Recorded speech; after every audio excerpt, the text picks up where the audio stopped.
So right before we got on the air for this program, the Washington Post came out publishing two full transcripts of the president's phone calls early in this administration with Prime Minister Turnbull of Australia and Mexican President Peña Nieto. Those calls happened not long after he came into office. So why are we talking about them now? Well, because this gives us a window into President Trump's thinking early on and the way he was having these conversations with these very critical foreign leaders. I want to bring in now somebody who is behind that big Washington Post scoop, Glenn Kessler, the fact-checker columnist. Glenn, thank you for joining us. Your colleague Bob Costa is with us as well, along with Vivian Salama. I want to hit one of the highlights here from this call when he was on the phone with Turnbull, which we knew originally that he and the Australian Prime Minister had this awkward conversation, right? But he specifically says to him, I have had it. I have been making these calls all day, and this is the most unpleasant call all day. Putin was a pleasant call. This is ridiculous. Glenn, what do you make of that one?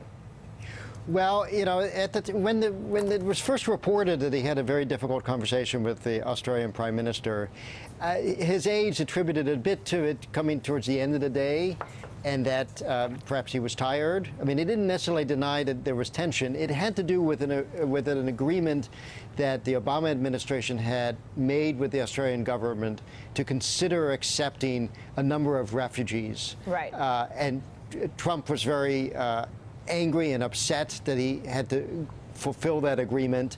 And you could see in the call that the Australian Prime Minister is telling him, you know, you're not quite understanding what's going on here. You're not required to accept these. You just have to say you're willing to accept up to such amount, but you still have the opportunity to vet them and decide whether or not to accept them. But to say to the guy who leads the nation, one of our allies, Australia, this is the most unpleasant call all day, to say that not to his face but over the phone line, that seems kind of startling, Glenn.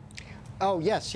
It's definitely startling, particularly because you have the Putin reference, which, you know, feeds into the notion that President Trump is often trying to look for a way to cut Putin a break, and he's much tougher on, you know, people who you would ordinarily consider U.S. allies.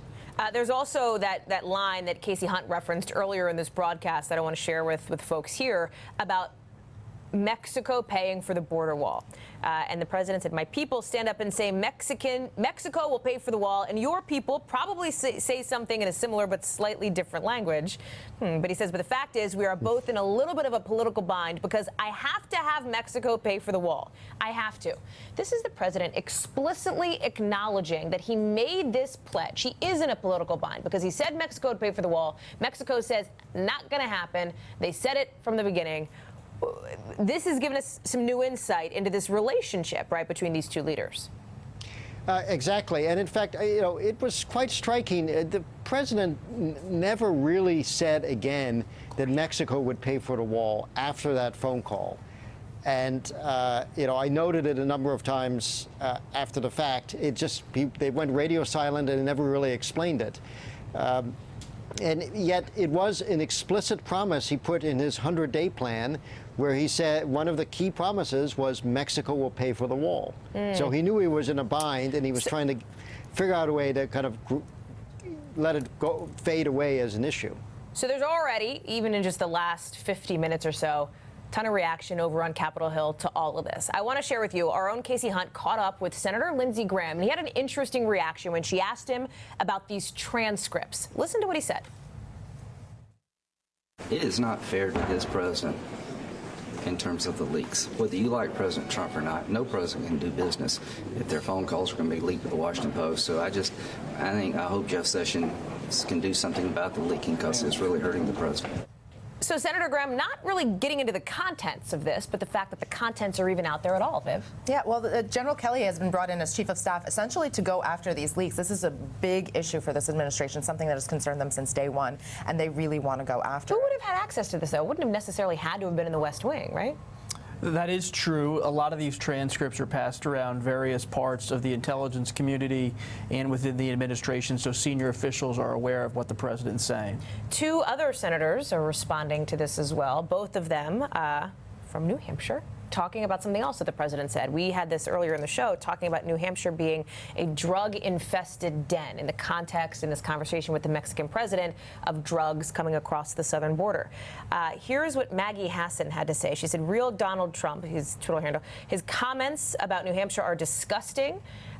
You can see him there. As he knows, New Hampshire and states across America have a substance misuse crisis. You've also got somebody you just saw, Jeanne Shaheen, saying that the president owes New Hampshire an apology, adding it is absolutely unacceptable for the president to be talking about New Hampshire this way.